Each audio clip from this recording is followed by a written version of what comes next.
Oliver Twist by Charles Dickens. Chapter 4. Toby Cricket and Mr. Sikes ran all through the night after the robbery. To make it harder for anyone who was following them, they decided to run to different places. Mr. Sikes stayed in the country, but Toby Cricket went to London to find Fagin. When Toby told Fagin that the robbery hadn't been successful, Fagin wasn't at all happy. "But where is the boy?" he asked. "After he was shot, we carried him through some fields," said Toby. "But people were chasing us, so we left him there in a field." Fagin was very worried by this news. He visited Mr. Sikes' house, but Nancy had no news of Mr. Sikes or Oliver. When Fagin returned, a tall man was waiting for him outside his house. He had dark hair and dark eyes and looked around nervously, as if he thought people were chasing him. He looked cruel. "Hello, monks," said Fagin. "Come inside." Fagin took the man to a quiet room in his house and told him what had happened. "This was not well planned," cried Monks. "Why didn't you keep the boy with your gang? Mr. Sikes had a job for him," explained Fagin, "and you should be happy I found him." "What if the boy is dead?"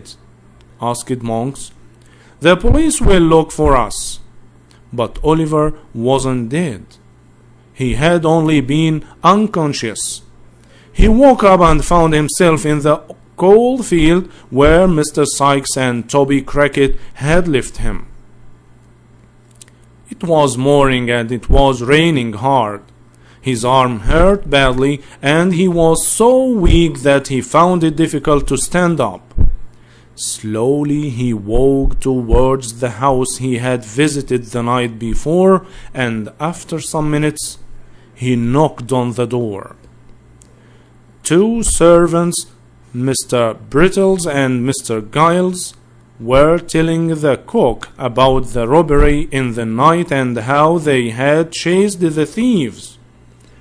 They were surprised to hear the knock, and Mr. Brittles opened the door nervously. When they saw Oliver, Brittles called, "Here is the thief!" and quickly took hold of Oliver's arm. Luckily, the arm that wasn't injured. Mr. Giles went to tell the lady of the house, Mrs. Miley, what had happened. "We have got the thief that I shot," Mr. Giles said proudly. "Is he hurt?" "We must get a doctor at once," said Rose, a pretty girl of 17 who lived with Mrs. Miley. "Carry him up to your room, Mr. Giles," said Mrs. Miley. Dr. Losborn soon arrived and said how surprised he was to hear about the robbery before he went to see the patient. After about an hour, he returned to the two women who were waiting patiently downstairs. "I think you should come and see the thief," said the doctor. "You don't need to be afraid." The woman went up to the bedroom nervously. They thought they would see a big, strong man, and were very surprised to see a small sleeping boy with a bandage on his arm. "How can such a young boy be a criminal?" cried Rose. "Evil can live in anybody," said the doctor sadly. "Be kind to him, aunt," said Rose. "He looks so helpless and small. If it hadn't been for your generosity, I might have been helpless like this small child. Be kind to him, Aunt, said Rose. He looks so helpless and small. If it hadn't been for your generosity, I might have been helpless like this small child. Let's wait until the boy can talk to us, said the doctor. Then we can decide what to do with him. Oliver slept for most of the day, but later the doctor suggested that the woman come up to his room. The boy was awake and wanted to talk to them. They listened as Oliver told them all about his life. When Dr. Losberne heard Oliver's story, he realized that the poor boy needed to be helped. But the servant knew the boy was a thief. What could Dr. Losberne say to the servants? You shot the boy, didn't you? He said to Mr. Giles when he went downstairs. Yes, doctor. He isn't going to die, isn't he?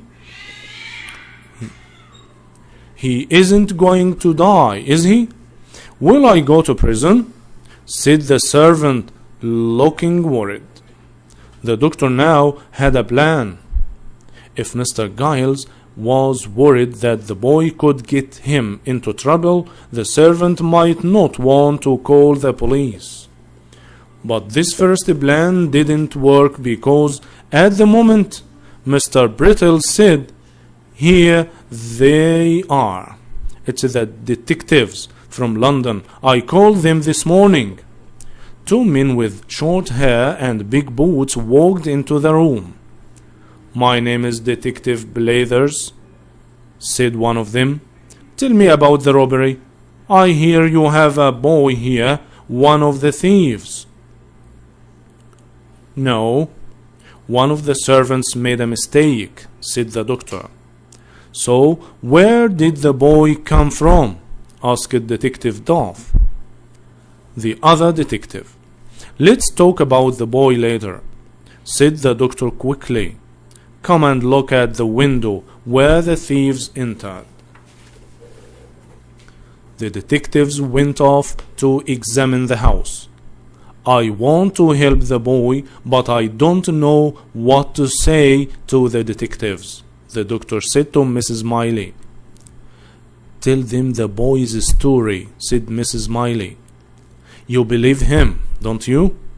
I believe him, said the doctor. But it wouldn't stop a magistrate from sending him to prison. He has run away from the place where he worked. Then he joined a gang of thieves and tried to break into a house. Oh dear, why did Mr. Brittle send for these men? Cried Rose. We must not tell them Oliver's story, said the doctor. The detectives were good at their job. When they returned, Detective Blathers said, We think the criminals were from the city. Probably 2 men and a boy.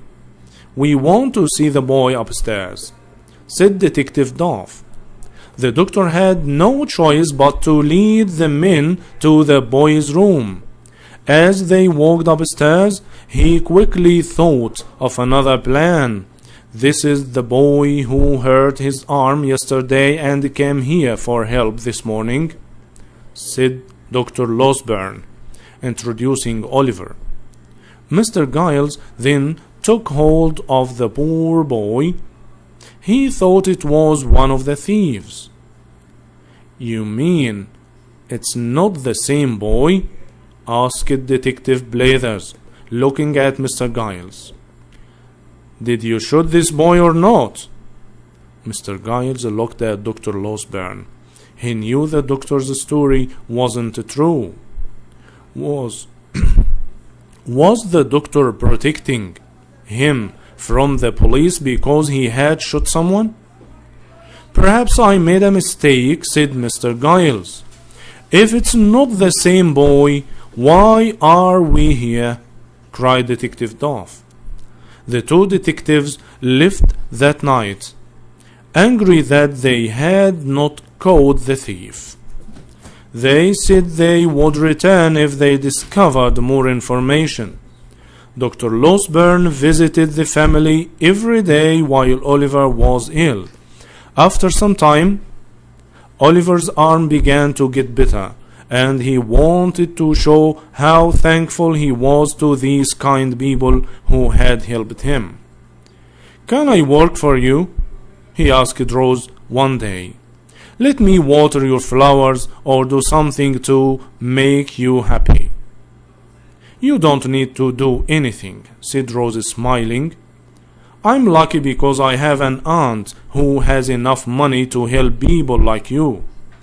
"I am very happy to be here," said Oliver. "Mr. Brownlow and his friends would love to know that I am safe here." Dr. Losberne got to hear of Oliver's feeling, and when he was completely better, he offered to take him by coach to Mr. Brownlow's house. Oliver was very excited. He was looking forward to seeing the kind man who had helped him in London. He wanted to explain what had happened to his books and his money.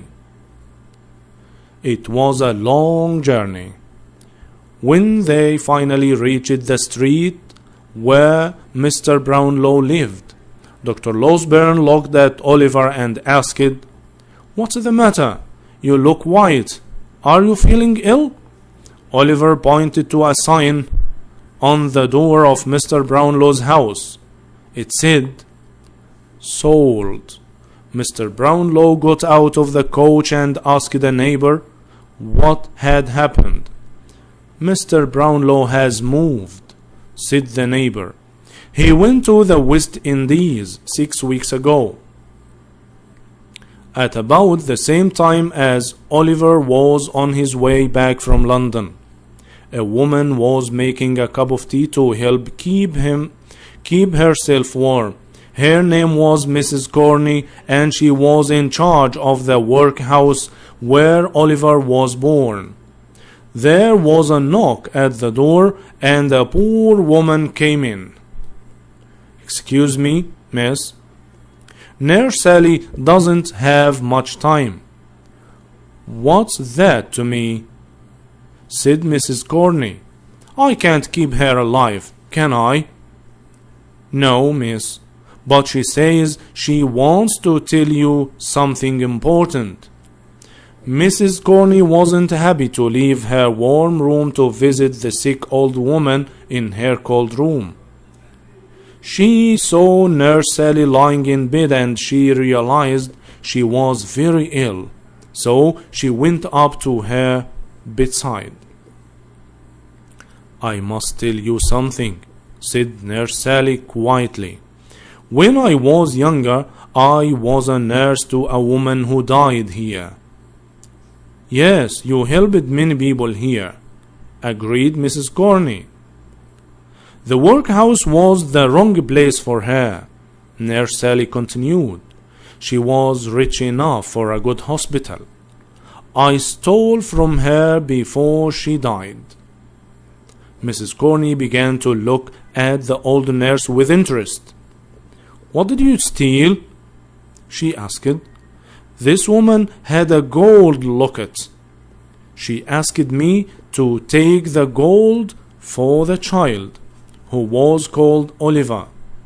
She asked me to—" "What did she ask you to do?" said Mrs. Corney, moving closer, but it was too late. The old nurse was dead.